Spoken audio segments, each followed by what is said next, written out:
अस्सलाम वालेकुम नाजरीन, मैं हूं आकाश अजीम और आप देख रहे हैं 24 न्यूज़ HD।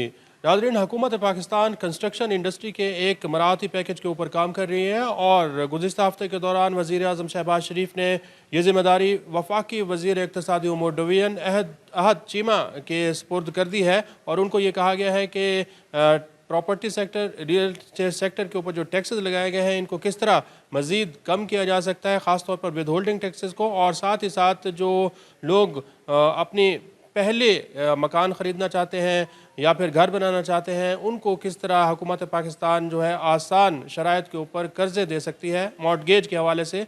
ये जो टास्क फोर्स है इस वक्त काम कर रही है, लेकिन प्रॉपर्टी सेक्टर बहुत ज़्यादा इंतज़ार कर रहा है कि कब ये जो कंस्ट्रक्शन इंडस्ट्री का पैकेज है, मराठी पैकेज है, ये कब आएगा। तो इस हवाले से आज हम बात करते हैं। हमारे साथ मौजूद हैं वज़ीर आज़म शहबाज शरीफ की टास्क फोर्स के मेंबर मोहम्मद एहसन मलिक साहब। सर, फरमाएगा कि ये पैकेज कितना इसके ऊपर काम हो चुका है?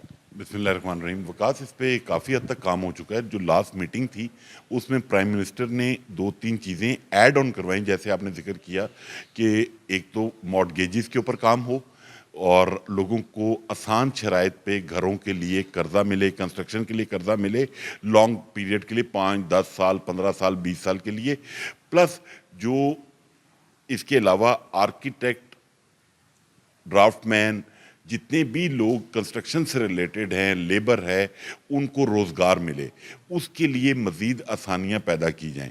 तो उसके लिए उन्होंने अहद चीमा साहब को टास्क किया है कि आप इसको फाइनल शेप में ले आएं और ला के आप एक दफ़ा प्रेजेंट करें और उसके बाद फाइनल अप्रूवल के लिए हम IMF के पास चले जाएं। आधा पैकेज पोर्शन तैयार हो गया है। उसके अंदर जो लास्ट मीटिंग हुई प्राइम मिनिस्टर की, उसने 2-3 चीज़ें ऐड ऑन करवाई और मज़ीद बेहतरी के लिए प्राइम मिनिस्टर की सोच ये है कि एक ड्राफ्टमैन, आर्किटेक्ट, लेबर, कॉन्ट्रैक्टर सबको रोज़गार मिले और एक आम आदमी जिसके पास अपना घर या अपनी छत नहीं है उसको मिलनी चाहिए। मॉर्टगेजेस पे काम हो रहा है कि आसान शराइत पे उनको कर्जे दिए जाएं। जो आधा पैकेज तैयार हुआ है उसमें क्या क्या आप चीज़ें तैयार हो चुकी हैं? उसमें जो विद होल्डिंग टैक्सेस हैं, एक मुख्तलिफ मीडिया उसको प्रेजेंट करता है कि शायद कोई टैक्स एमनेस्टी दी जा रही है, कोई टैक्स एमनेस्टी नहीं है। बेसिकली विद होल्डिंग टैक्सेस को कम किया जा रहा है। उसकी भी एक सबसे बड़ी रीज़न ये है कि लास्ट बजट में इस सेक्टर को हैविली टैक्स किया गया, जिसकी वजह से रेवेन्यू शॉर्टफॉल आई और उसके बाद पाकिस्तान की इंडस्ट्रीज की तरफ से गवर्नमेंट पे प्रेशर आया कि आप डिमांड क्रिएट करवाएं ताकि हाउसिंग और कंस्ट्रक्शन चले, जिसके ऊपर ये टास्क फोर्स बनी और जो पॉजिटिवली काम कर रही है। कौन कौन से टैक्सेस हैं जिनको हुकूमत कम कर रही है? जो विद होल्डिंग टैक्सेस हैं 236K है, उसकी तजवीज़ है उसको 0.50% कर दिया जाए। जो 236C है उसकी परसेंटेज 1.5 से 2% करने की तजवीज़ है। FED को टोटल एबॉलिश करने की तजवीज़ है। 7E की मॉडिफिकेशन की जा रही है, उसकी लिमिट बढ़ाई जा रही है, उसके अंदर नॉन डेवलप प्रॉपर्टी को बाहर निकालने की तजवीज़ है। इस तरह मतलब काफ़ी बेहतरी है। मुझे नहीं लगता जो मीडिया ने पिक्चर पेंट की। जो अभी आधा पैकेज रहता है वो क्या है, किसके ऊपर काम कर रही है? मॉर्टगेजेस के ऊपर, बैंक लोन्स के ऊपर काम कर रही है, फर्स्ट बायर के ऊपर काम कर रही है कि एक आदमी जिसके पास पहले कोई प्रॉपर्टी नहीं है, अगर वो प्रॉपर्टी बाय करे तो उसको परचेज करते वक्त और सेल करते वक्त फर्स्ट प्रॉपर्टी पे उसको टैक्स चार्ज ना किया जाए। इसका मैकेनिज्म अहद चीमा साहब को कहा गया है कि वो तैयार कर ले विद इन अ वीक और 10 डेज के अंदर। तो फिर फाइनल जो तजवीज़ होंगी वो करने के बाद प्राइम मिनिस्टर को प्रेजेंट हो जाएंगी। अच्छा, इसके ऊपर हमने देखा है जो अभी टैक्स कानून तरमीमी बिल आया था उसके ऊपर भी बहुत ज़्यादा शोर मचाया गया था। अगरचे वो कानून जो है वो मंजूर नहीं हो सका तो उसके ऊपर भी प्रॉपर्टी सेक्टर की बहुत ज़्यादा तहफ़्फ़ुज़ात थी और ये ख़दशा था कि अगर ये कानून मंजूर हो जाता तो फिर ये जो पैकेज है ये पूरा का पूरा ही रुक जाता। जी बिल्कुल नहीं, पैकेज बिल्कुल अफेक्ट ना होता, लेकिन ये चेयरमैन FBR साहब या फाइनेंस डिवीजन का एक माइंडसेट आप कह लें, वो filer, non filer, late filer को ख़त्म करके एलिजिबल और नॉन एलिजिबल का क्राइटेरिया लेकर आना चाह रहे थे, जिसको हमने थोड़ा बहुत टास्क फोर्स में भी डिस्कस किया कि आप एक दफ़ा लोगों को आने दें, उसके बाद आप उनको क्वेश्चन करें कि भाई आपने ये एसेट किस सोर्स से परचेज किया है। बट हमारे यहाँ आपको पता है लोगों का जो एक्सपीरियंस है, उन्होंने शायद लम से डिग्रियां तो कर ली हैं, बट ग्राउंड पे उनका एक्सपीरियंस जीरो होता है। मतलब आप कैसे मतलब मैं पाकिस्तान में as a non filer property purchase नहीं कर सकता, मैं लंदन में कर सकता हूँ, मैं दुबई में कर सकता हूँ, तुर्की में कर सकता हूँ। तो मतलब हम क्या करना चाह रहे हैं भाई? जो पाकिस्तान का पैसा है उसको पाकिस्तान में रहने दें, उसको कैपिटल फ्लाई मत करवाएं। लेकिन एक जो मसला आ रहा है construction industry real estate sector के लिए, लोग ये कहते हैं कि इसमें सारा काम कैश के ऊपर होता है, तो ये कैसे डॉक्यूमेंटेशन होगी, नहीं होगी, कब तक होगी? वकास भाई, इसका टोटल मुर्दे इल्ज़ाम एफबीआर है। जहाँ पे कैश पे काम होता है उन सोसाइटीज़ की, उन एरियाज़ की एफबीआर वैल्यूएशन नहीं है। तो वो नलायकी कंस्ट्रक्शन या हाउसिंग सेक्टर की तो नहीं है, वो काम एफबीआर का है। बाकी जिन एरियाज़ की एफबीआर वैल्यूएशन है वहाँ पे प्रॉपर सेलर और बायर टैक्स पे करते हैं, डॉक्यूमेंट्स रजिस्टर होते हैं, इकोनॉमी डॉक्यूमेंट होती है, इकोनॉमी को उसका शेयर दिया जाता है। बट ये एक परसेप्शन, नेगेटिविटी, दो ग्रुप्स की लड़ाई है।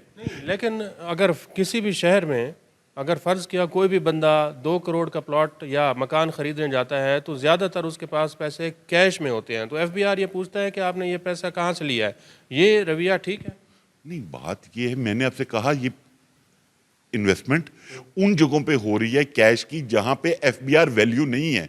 मतलब मैं आपको ऐसे ऐसे एरियाज बता सकता हूं कि जहां पे आज नहीं सर, इस्लामाबाद में अगर कोई भी शख्स 2 करोड़ की चीज़ ख़रीदना चाहता है या 1 करोड़ की ख़रीदना चाहता है तो एफबीआर ये उसको क्यों इजाज़त नहीं देता कि आप ये कैश में परचेज़ कर लें, या कम अज़ कम इसका सोर्स ऑफ इनकम जो है वो ना पूछा जाए? क्योंकि कुछ लोग ये कहते हैं कि अगर ये इजाज़त दे दी जाए तो ये सारी की सारी चीज़ डॉक्यूमेंट हो जाएगी। बात ये है क्यों ना पूछे एफबीआर। और पहली बात ये, आप कह रहे हैं 2 करोड़ का प्लॉट परचेज करता है, तो जब वो परचेज करता है तो क्या जो परचेजर है वो 236 के पे नहीं कर रहा? गवर्नमेंट के पास उसकी डिटेल नहीं जा रही। जो सेल कर रहा है वो 236 सी पे कर रहा है, उसकी डिटेल गवर्नमेंट के पास नहीं जा रही। तो ये तो एफबीआर का काम है पूछना, ये इस सेक्टर के लोगों का काम तो नहीं है। अगर इनसे काम नहीं हो रहा तो हमारे वाले कर दें, हम करके दे देते हैं, 3 महीने में सारी चीजें आपको ठीक कर देते हैं। एफबीआर के पास एक प्रपोजल है कि अगर कोई भी शख्स 1 करोड़ की प्रॉपर्टी ख़रीदता है तो उससे पूछगछ नहीं होगी, ये इस वक्त है। लेकिन एक तजवीज़ ये भी ज़ेर गौर है और दी गई है कि 5 करोड़ रुपए तक की प्रॉपर्टी के ऊपर पूछगछ नहीं होनी चाहिए। आरिफ हबीब साहब का ये ब्रेन चाइल्ड था, उन्होंने टास्क फोर्स की मीटिंग में ये रिक्वेस्ट की कि ये आप 5 करोड़ रुपए की तक की वेल्थ रिकंसिलिएशन की परमिशन दें, क्योंकि मुशर्रफ दौर में आपने 2 साल की एक दफ़ा दी थी। आरिफ हबीब साहब बड़े सीजनड आदमी हैं, नॉलेजेबल आदमी हैं, बट उनको ग्राउंड रियलिटी को देखना चाहिए कि इस वक्त हम आईएमएफ के प्रोग्राम में हैं। अब आईएमएफ के प्रोग्राम में रहते हुए हम ऐसी डिमांड करके बाकी चीज़ों को भी बैक बेंच पर डालने वाली बात है। बट इसके ऊपर प्राइम मिनिस्टर ने चेयरमैन एफबीआर को ड्यूटी असाइन की कि वो 2-3 इंस्टीट्यूशन से इस पे वर्किंग करवा लें कि क्या ये फिजिबल है या नहीं है। इसको उस स्टडी या रिसर्च के बाद इसको डिस्कस कर लेंगे। बट हमारी प्रायोरिटी इस वक्त कंस्ट्रक्शन और हाउसिंग का वो पैकेज है जिस पे हमारी बातचीत हुई है और जो पॉजिटिव वे में चल रहा है। और मैं एक्सपेक्ट कर रहा हूँ बाय 15 मार्च प्लस माइनस में अगर कोई भूचाल ना आए तो इंशाल्लाह ताला ये इम्प्लीमेंट हो जाएगा। 15 मार्च से यानी कि बजट से 1-2 महीने पहले आप एक्सपेक्ट कर रहे हैं कि टैक्सेस भी कम हो जाएं और किसी तरह ये जो पैकेज है ये लॉन्च हो जाए, ये मुमकिन आपको लगता है? क्योंकि आईएमएफ का फिर दबाव होगा कि टैक्सेस आप क्यों कम कर रहे हैं। वकास साहब, मैं आपको जो समझाना चाह रहा हूं, हम टैक्स कम नहीं कर रहे, हम with holding tax, advance tax, जिसपे आईएमएफ का अपना कंसर्न है कि भाई आप लोगों से एडवांस टैक्स ले लेते हैं, हमें बुक्स में शो कर देते हैं, आप लोगों को रिफंड ही नहीं करते हैं। तो बेसिकली उस ट्रांजैक्शनल टैक्स को कम करने की बात है। कोई टैक्स हॉलिडे नहीं मिल रही है।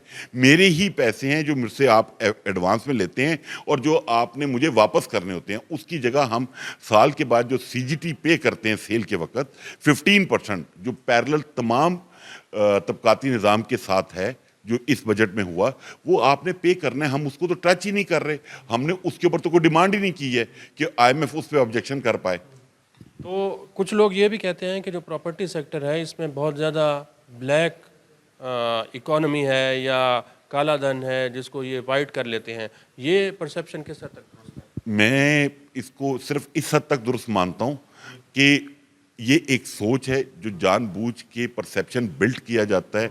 डिफरेंट माइंड के लोग रियल एस्टेट के अगेंस्ट, हाउसिंग के अगेंस्ट काम करते हैं कि जी आप रियल एस्टेट को पनपने ना दें, कंस्ट्रक्शन को पनपने ना दें, कि उनके ज़ाती मफाद पाकिस्तान के मफाद से ऊपर होते हैं।